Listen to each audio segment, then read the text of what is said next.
Okay, so let me just start by sharing my screen. Yep, so yes, I think everyone should see that now. So yeah, so thank you for everyone that's taken the time to listen to this talk. Well, a recording, but yeah, thank you for everyone that's taken the time. And the title of my talk is Creating an Effective Environment for Autistic Children to Thrive. And when I the reason why I chose this title for my talk is because in April, May, earlier on this year, I decided to start my unmasking journey and to show my authentic self, to the society, in the workplace, and just in the world in general. And one thing I've learned in particular in these last 7, 8 months is the importance of having an effective environment, whether that's in the workplace, whether that's at home, whether that's in school. I think it is something that is really important. And I think in this talk, I want to focus not only on education and work, but in general.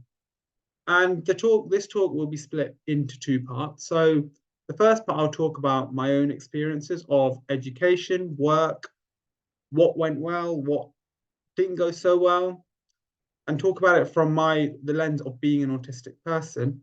And I'll also talk about, four things that I think is really important when thinking about creating an effective environment for autistic children. So that could be parents when bringing up their autistic children, or teachers when teaching autistic children, or professionals. Again, it is quite broad, and I think when listening to this talk, it's about thinking about, okay, how can I apply this to the autistic person that I work with, or I'm involved with.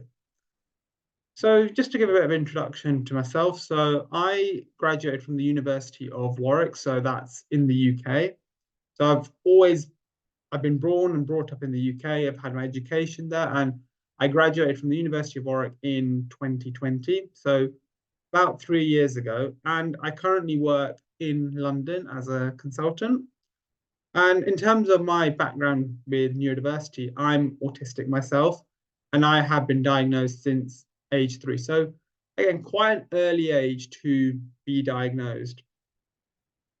In terms of, again, my advocacy work that I do, yeah, I do quite a few things. So I write blog posts and I post on LinkedIn. So some of you might have seen my posts on LinkedIn, but again, I kind of talk about a variety of topics when it comes to neurodiversity on LinkedIn, with the aim of, sharing my own experiences and just talking about things that doesn't always get mentioned.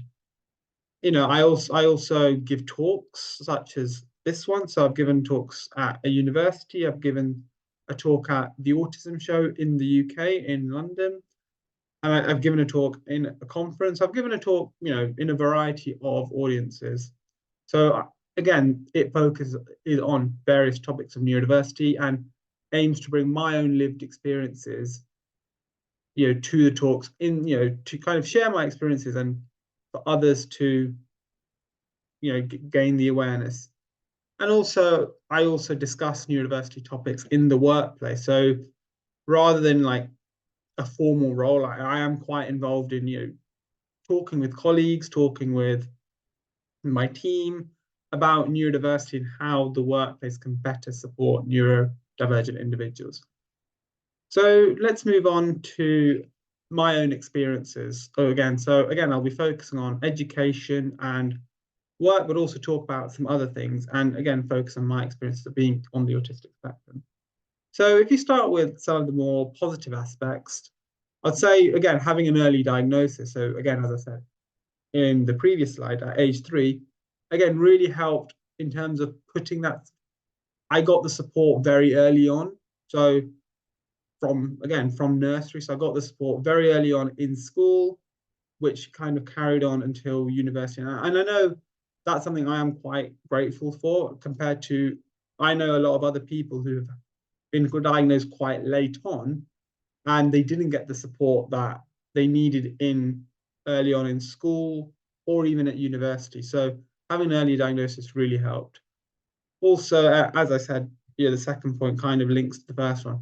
Because I had an early diagnosis, my primary school were able to have the processes in place in order to, again, support me. So to just, again, I'll briefly mention, like in the UK, we kind of have, we get statemented as a, special educational needs student. And then that goes to our school, and then we get the support based on that report.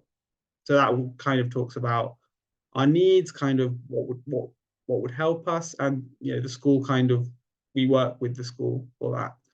Also, another positive aspect is that the university had a specific department in place in terms of support. So that was for, again, all people with special needs, people with with autism, people with like physical disabilities. It was called the Disability Services, and it was, again, having a specific department there was great in terms of there was clear communication when it came to where I would get the support. So if I had any questions regarding support at university, whether that was with accommodation, with study, there was a specific department that dealt with all that. So again, I was communicating with them since I got my results and was accepted at the university right up until graduation. And I also, again, the last point, having a strong support system, again, really helps. So I'm very lucky. As of now, I have a great family, lots of great friends, lots of great colleagues at work, and a great professional network as well, which again has really helped in education and work. However, there has also been challenges when it's come to, again, navigating education and the workplace by, again, being on the autistic spectrum. So the first 2 points kind of, again, link closely to each other. So being on the autistic spectrum and being neurodivergent in general means that when it comes to the workplace, when it comes to university, when it comes to society, when it comes to just any stage in life, I am in the minority. It's a predominantly neurotypical based society in the UK and in the world in general, which means that being in the minority hasn't always been easy, and feeling like I'm different to everyone else.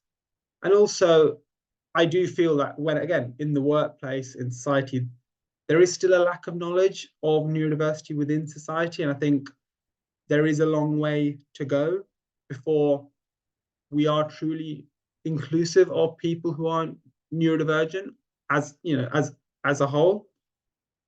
And also, I think this last point is something that I wanted to talk about and I think it's something which it exists in the BAME community and also exists in other communities as well, is I felt that all this time there was this certain life path I had to conform to. So again, it was kind of, you go to school, you go to university, you get a good job in financial services, and so on, so on, so on. It felt like all this time that I was doing things because it felt like there was this certain life path I had to conform to, rather than thinking, is this the best thing for me as an autistic person? So it's something that I am still trying to figure out. Like, I haven't got the answers to everything as of now, but I definitely felt that has been a challenge, that feeling that there is kind of a certain set life path that society expects me to conform to.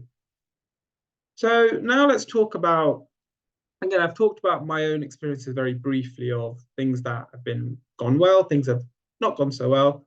Now I want to kind of focus on 4 things which, when it comes to an effective environment for autistic individuals, is quite important. And I think the first point here is something which isn't talked about, isn't really mentioned a lot, and I think, but it is important, is challenging the autistic individual. So when I think about an effective environment, sorry, not me. When a lot of people think about what makes a good environment for autistic individuals, I think the first thing that will come into mind is, being accommodating, putting reasonable adjustments in place, supporting them in that way. And that is important. And don't get me wrong, that is important. However, I do feel that there is a risk that by trying to be accommodating, you risk being over accommodating and overprotective, to the extent that the autistic child, whether that's in school, whether that's at university, actually, if they get overprotected, they don't get challenged and they don't grow. And again, when you think about the bigger picture, if you don't allow an autistic child to grow, that can hinder their progress when it comes to adulthood. So therefore, when it comes to creating a good environment, it is important to create an environment where it is encouraged for an autistic child to be challenged in a positive and healthy way. So again, that doesn't mean that you challenge the autistic child in a way that is unhealthy, and then they get really stressed, really overwhelmed, and it does more harm than good. However, it is still important to challenge them in a healthy way. So one example, when I think about it, is in school when it comes to group work. Rather than always having them with the same partner, someone who let's say they're really good friends with, get them to be with different people each time. Let's say if there's a paired activity, let them get that healthy challenge of working with different people. And yes, like when you challenge them, it is challenging, as by the word. Like it might be that the autistic child gets a bit stressed the first time they do it. It might be difficult the first time they do it. However, the more times they do it, it's like with anything, when the more times you do it, like you repeat the challenge, it does get easier, and it does get it will get to a point where it doesn't become a challenge anymore, because the autistic individual knows how to deal with it. And I think that it's kind of the second bullet point kind of backs that up, is rather than focus on what the autistic child can't do, so what they need support in, focus on what they can do, focus on what they are good at, and challenge them in a healthy way based on that, and just in a way, with the intention of further developing the skills. And the last bullet point, I have highlighted that in red, because just kind of a bit of background, anything that I've highlighted in red, I think are particularly important points. So there are the main takeaways, the things that are highlighted in red. And this one is that some things might take longer, right? And it might be more challenging for the autistic individual. But there are two things that it is important to also remember, is just because something might take longer and is more challenging for the autistic individual, it doesn't mean that they can't do it. And it also means that if you push the autistic individual to persevere, in the long term, it will definitely be more rewarding. So I think if take my personal example of learning to drive, that was something that, being autistic, struggling with sensory overload, struggling with multitasking, struggling with processing information, learning to drive was something that was always going to be very difficult for me. It took me ages. However, I persevered with it. I passed my test at the end of the day. And I can say right now, it is so rewarding having that skill. And, when I need it, I have that skill. So again, it's a great example of something that took me longer, was more challenging than the normal individual. However, it didn't mean that I couldn't do it. And when I did persevere and do it, it was extremely rewarding. Moving on to the second point was focus on coming up with strategies. And I think the reason why I think this is really important was, again, my own experience. And I think I briefly touched upon that on the previous slide on my experiences. I think when it came to school and university, and I look back at it, I feel that school and university was really good with providing the tools to get me through education. So to get the grades that I needed in the subjects that I was doing, get good grades.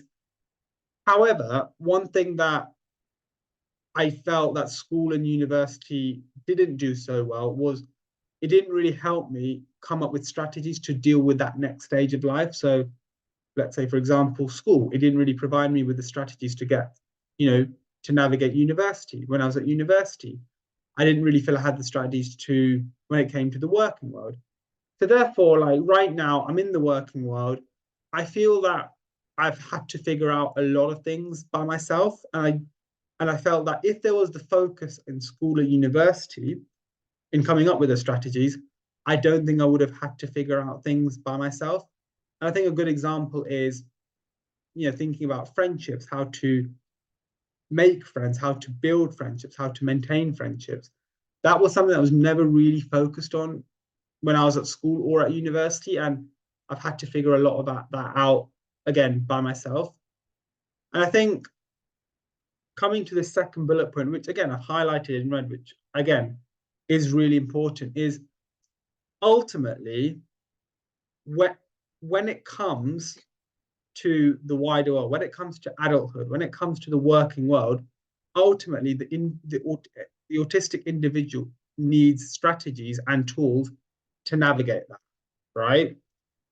So when you're in school, when you're at university, yes, there needs to be a focus on helping them do well in school, getting them through university. However, you shouldn't purely focus on just getting that autistic individual through school, through university. You should always be thinking ahead, thinking about the next stage of life. And when it comes to the next stage of life, they need to have the strategies put in place, the coping mechanisms, so that they're prepared for the next stage in life. And I think I've given some examples here, and one of the examples which I want to expand on is dealing with change.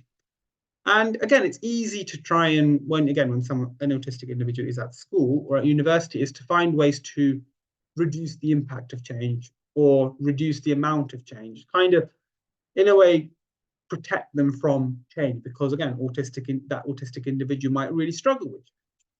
There might be, it's easy to think, oh, we need to accommodate them, we need to reduce the amount of change that they're exposed to.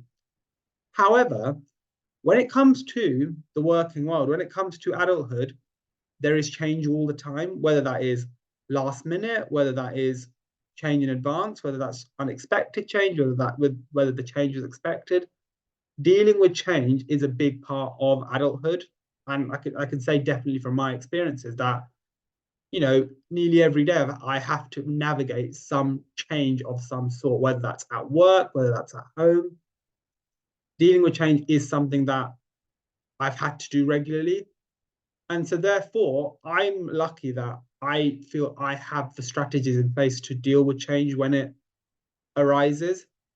However, it is important for any autistic individual to have those strategies in place, starting from school and university. There's focus on putting those strategies in place. So when it comes to adulthood, they know how to deal with change when it arises.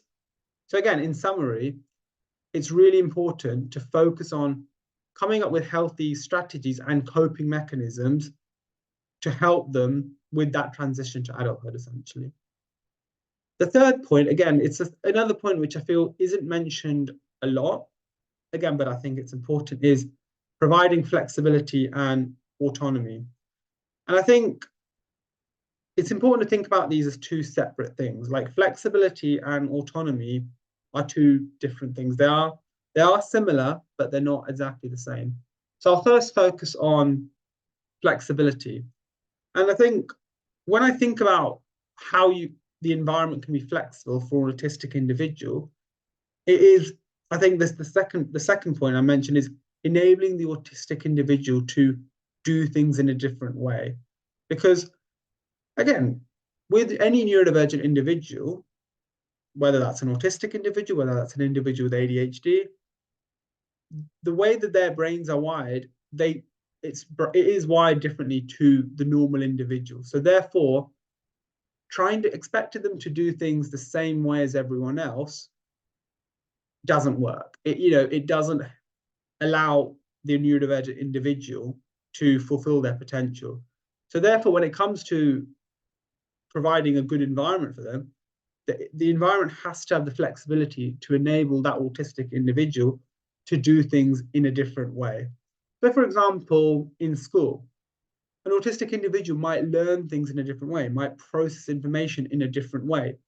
So for any teachers that teach autistic individuals, a good question to ask is your teaching style, is the environment accommodating for that fact that this autistic individual might learn things in a different way? It doesn't mean it's the wrong way, it just means it's a different way. And also, I think the first point is, again, really important. It's understanding that needs do change over time. what someone's needs are today, yes, and it is important to support someone's needs today, but those needs can change over time. This time next year, that same autistic individual might have different needs. There might be some needs that they have today, which they still might need in a year's time. However, there might be support needs that they need today, but they don't need in a year's time. So therefore, it's important that there's the flexibility to recognize that needs will change over time, challenges will change over time. And therefore, when it comes to support, there needs to be that flexibility in supporting the autistic individual that can, keep in track with those changes. And now I think about autonomy. And when I think about autonomy, I like to think about this where autistic children have the freedom to make their own decisions rather than simply do what they're told. And I think a very simple example to illustrate this is when thinking about what an autistic child has for dinner. Let's say, again, they're quite young. Rather than telling them, you're going to have this for dinner, kind of ask them, what do you want for dinner? Make them, again, it's a very simple example, but it's an example where the autistic individual has the autonomy to make a decision for themselves.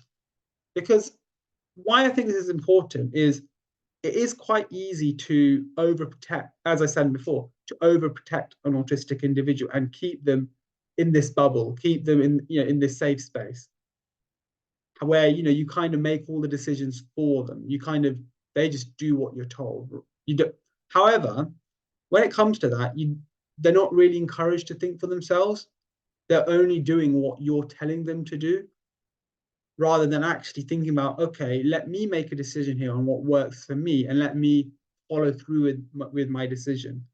So therefore, when it comes to an effective environment for autistic individuals, it should be one where they are encouraged to make decisions and think for themselves. So just that simple thing of thinking for themselves about a decision and following through with that decision that they have made themselves. And I think, again, thinking about the bigger picture and in terms of adulthood, it does help with independence where autistic individuals are used to making their own decisions and following through with their own decisions. And again, I think the third bullet point to complement that is giving the individual space to make their own decisions. Again, not being overly controlling. Don't just, overanalyze their behavior and telling them what to do, giving the individual the space to make the decisions, to work out what works best for them. And moving on to the final point, and again, this is a point which I feel gets overlooked a lot. From my experiences, from talking to other people and their experiences, it gets overlooked, I would say about 90% of the time. And it's being proactive in addressing small problems. And I think the reason I say that is a lot of time at school, at home, at work, you name it, in any environmental stage of life, there are a lot of small things that happen, a lot of small issues, a lot of small, behavioral problems, and those small things don't get addressed. Essentially, it's easy to think, oh, let me just brush it off. It only happened once. It's not a big deal. However, those smaller things can also easily become bigger things later on. And why I'm emphasizing this, and again, this is a point that is highlighted in red, is those bigger problems, when they become bigger problems, it actually can get in the way and become a barrier when it comes to transition to adulthood. And also these bigger problems can mean that autistic individuals mask later on in life, because when it was a smaller problem, the problem wasn't addressed, and now it's become a bigger problem. And I think an example of this is, in my case, is struggling with burnout. And I think at university, there were small signs that, I was kind of a bit exhausted, a bit burnt out at university. However, I remember quite well, I never really addressed it at the time, right? I was always focused on, okay, I need to get the grades. I need to, get through this assignment. I need to get through these exams. I need to get a good degree. It was always because on the focus of getting a good degree, graduating from university, because that was such a big focus, the small issues that I had with exhaustion, with burnout at the time, never really got addressed. And actually, I hit a point of autistic burnout in the first year of work. So that's a really good example of something which, it was a small problem back at university. I didn't address it. And when it came to the workplace, it became a bigger problem, and it took a lot longer to overcome it. Whereas if I'd addressed it before, it probably would have not taken as long to overcome it. And I think, again, the third bullet point, just to, again, summarize, kind of complement it, is listen to the autistic individual. It's really important that autistic individuals get heard, because, again, they might speak out about something that's bothering them. And again, it's very easy to think, oh, it's not a big deal. It's just a small thing. Like, don't worry about it. Like, it's easy to think that it's not a big deal. But then again, if it doesn't get addressed there and then, it can become a bigger problem. And, one thing I want to emphasize is, when it comes to addressing problems, it's not addressing problems when they become a bigger issue. It's addressing it the first time it is there. And it might be you try and address the issue for the first time and it's not a big deal. However, it is still important that you address the problem as soon as it is visible, as soon as it is brought up, as soon as you think there is an issue, there might be something. And I think it's, again, when it comes to listening to the autistic individuals, the autistic individual needs to be encouraged to speak out about these small issues, rather than them bottling up inside, and then it becomes a bigger problem later in the line. So yeah, I think those were 4 points that I had in terms of when it came to creating an effective environment for autistic individual. And again, one thing I really want to emphasize is that it's not an exhaustive list. There are a lot more points which are important when it comes to creating an effective environment for autistic individuals. And I think, yeah, it's, again, a takeaway from anyone listening to this talk is thinking about, when it comes to all the autistic individuals that I work with, how can I use these points to help create an effective environment for the autistic individuals that I work with? And again, if there's any questions, there's my email, there's my LinkedIn. I'm very happy to get in contact with anyone and to discuss further, because again, I do think this is a really important subject. I think creating a really effective environment is really important for autistic and any neurodivergent individual. So again, I'm always happy to discuss this topic further. Let me stop sharing my screen.